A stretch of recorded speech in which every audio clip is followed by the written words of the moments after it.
Olá, pessoal! Hoje falaremos sobre taxonomia e reinos.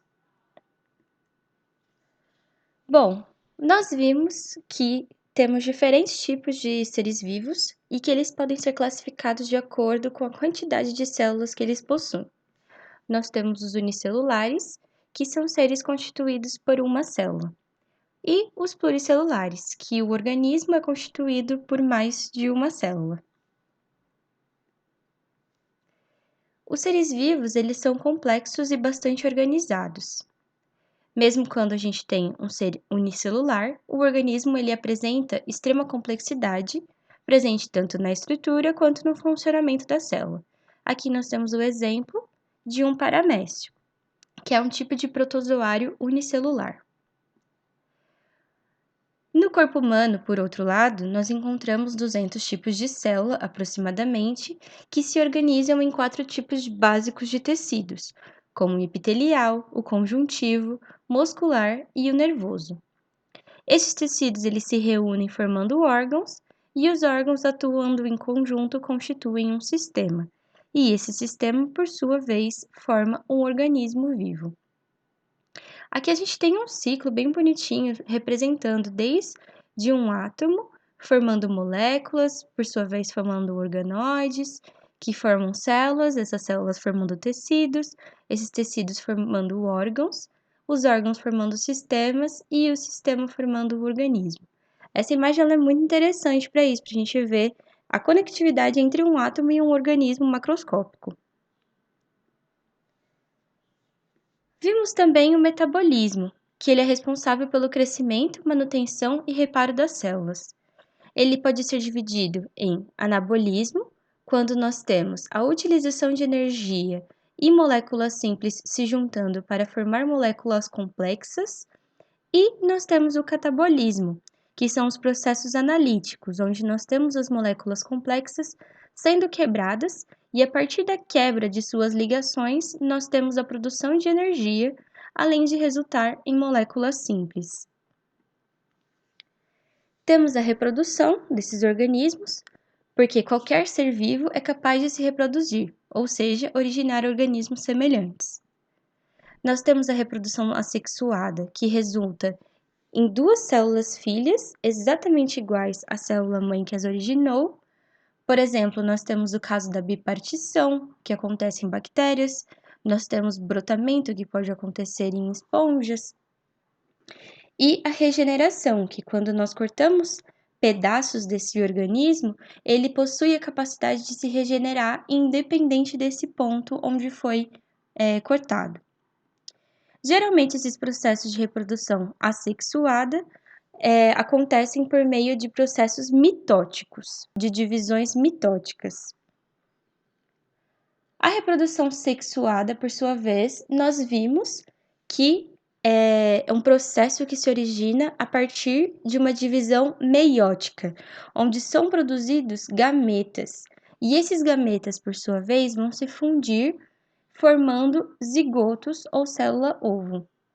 Aqui a gente tem, um gameta, um espermatozoide e um óvulo, e quando eles se unem, eles realizam uma fecundação. Essas 2 células haploides originam uma célula diploide, que é um zigoto. Outra característica importante dos organismos é o material genético. Em cada célula aparece uma extensa molécula, que é o DNA, no qual estão contidos os genes.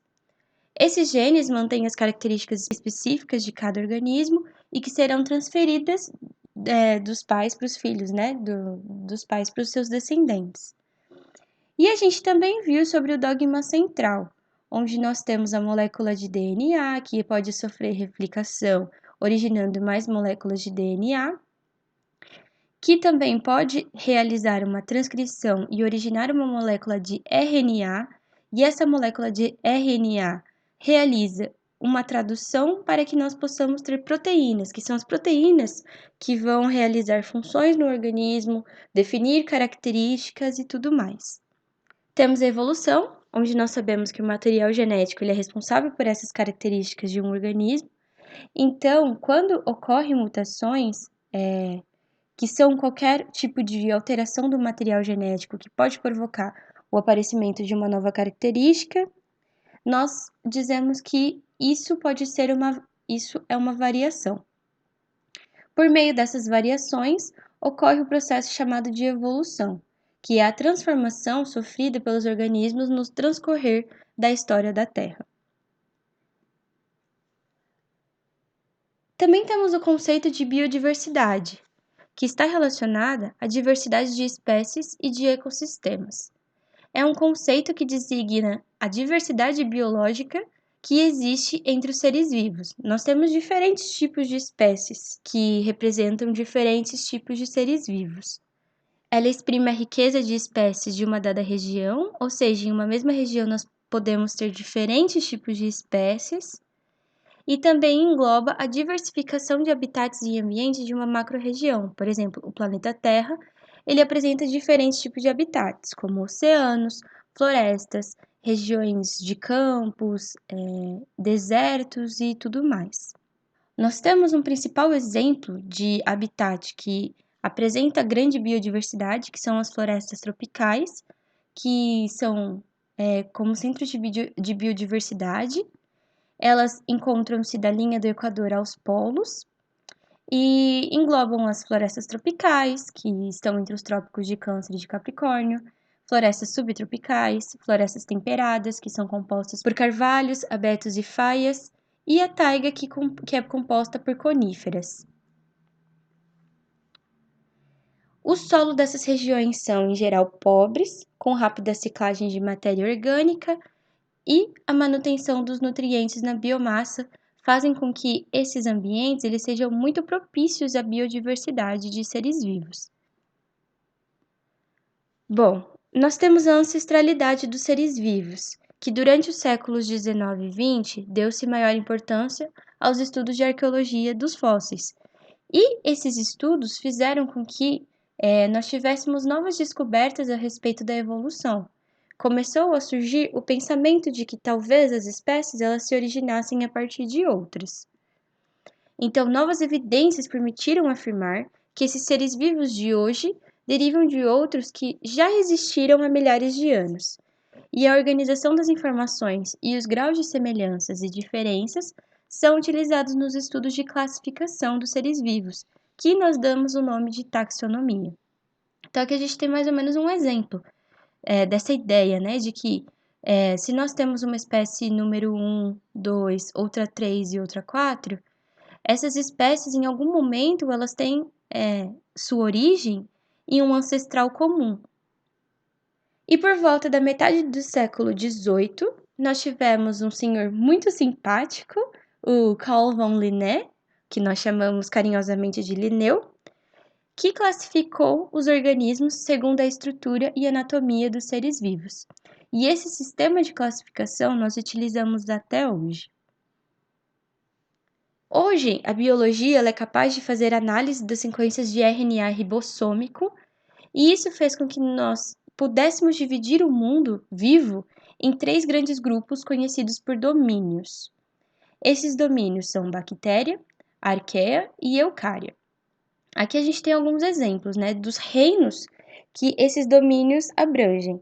No caso do bactéria, o reino correspondente é o Eubactéria, da arqueia, as arqueobactérias, e o eucária abrange outros 4 reinos, que são o protista, o fungi, plantae e animalia. Nós veremos algumas vezes alguns cientistas englobarem esses 2 domínios como um reino só, que seria o reino Monera. Então, o que é o bactéria?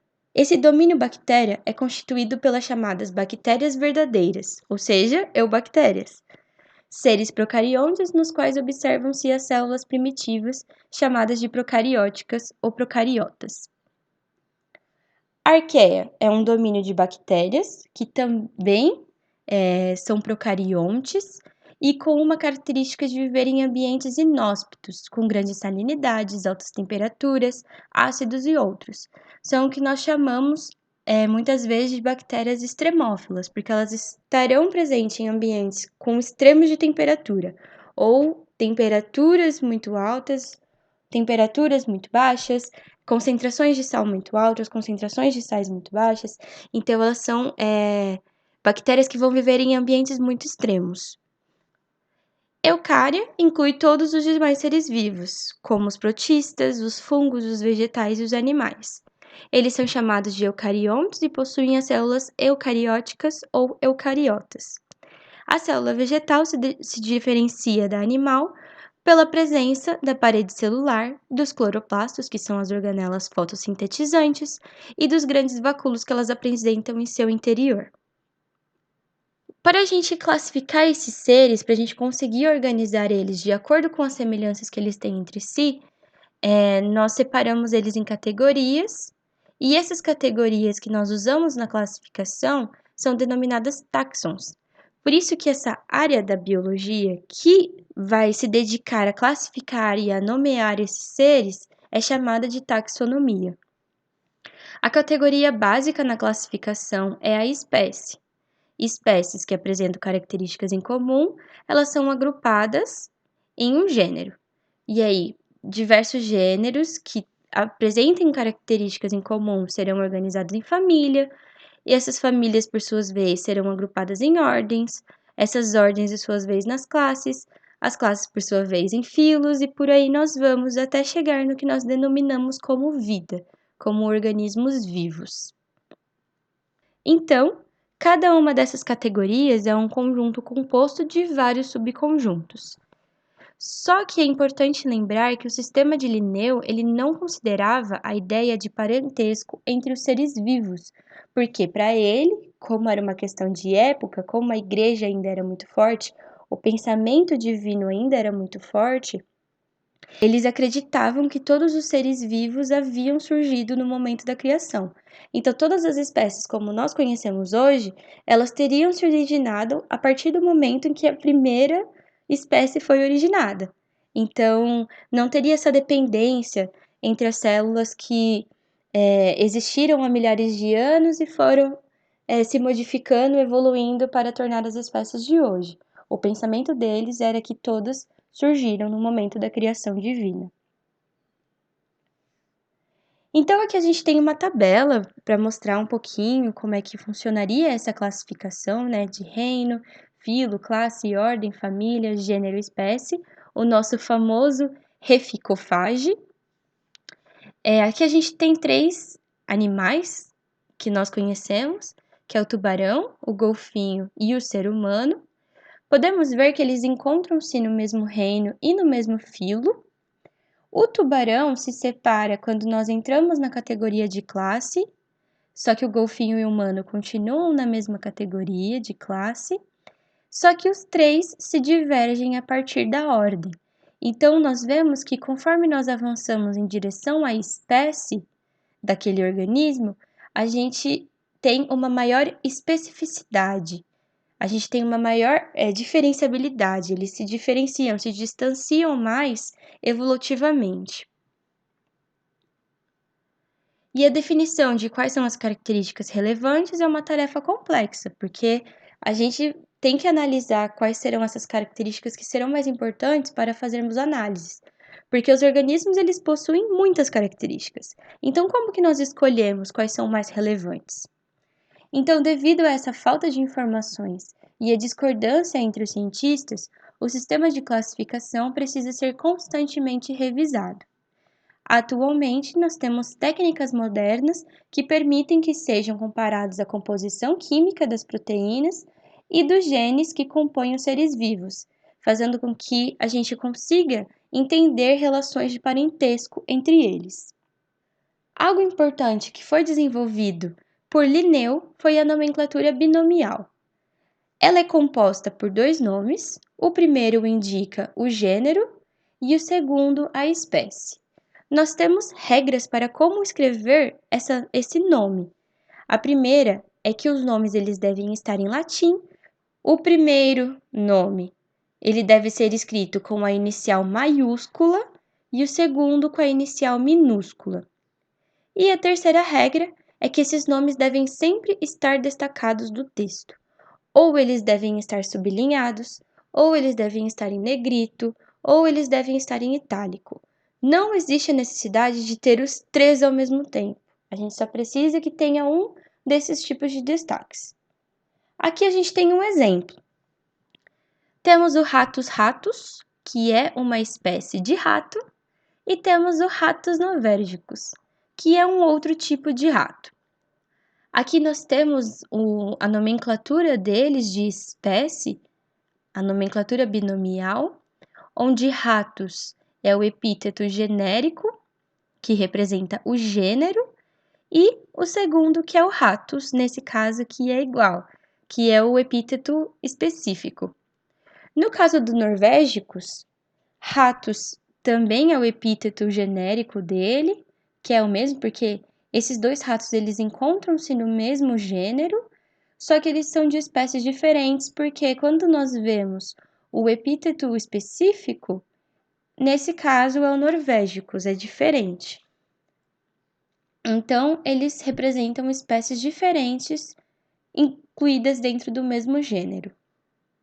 Então, atualmente, nós temos a separação tradicional de reinos em um total de 6. O primeiro é o arquea, as arqueobactérias, que possuem a capacidade de viver em locais onde as condições de vida são extremamente adversas, como nós vimos no início. Eles habitam em locais com grande presença de sal, extremamente ácidos, baixíssima umidade, ausência de oxigênio, temperaturas muito elevadas ou muito baixas. Temos o reino dos moneras, que inclui as bactérias e as cianobactérias, que apresentam aproximadamente 5.000 espécies descritas. Essa classificação de reino monera é diferente do que falamos no começo, de que às vezes você pode juntar o domínio arquea e o domínio bactéria como reino monera. Mas essa é a classificação atual, mais moderna e mais aceita no momento, de que o reino monera, ele representa as bactérias e as cianobactérias. Só que existem cientistas que consideram as arqueobactérias aqui dentro.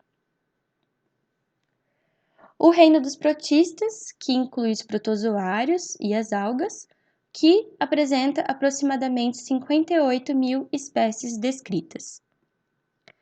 Nós temos o reino dos fungos, que inclui os fungos e os líquens, com aproximadamente 47.000 espécies descritas. O reino dos vegetais, que inclui as plantas, com aproximadamente 250.000 espécies descritas. E essas plantas, elas, em sua maioria, são separadas como briófitas, pteridófitas, gimnospermas e angiospermas. Temos o reino dos animais, que inclui os animais invertebrados, com cerca de 992.000 espécies descritas. Destas, cerca de 880.000 são artrópodes e vertebrados, com cerca de 44.000 espécies descritas.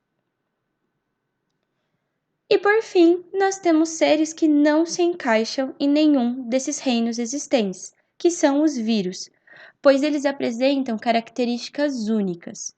Já que eles não formam células, os vírus eles não são constituídos por células.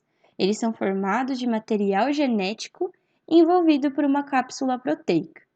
E eles só se reproduzem dentro de células hospedeiras, eles não possuem um metabolismo próprio. E será o nosso material de estudo na próxima aula, onde nós falaremos sobre sua estrutura, classificação e reprodução. Até mais!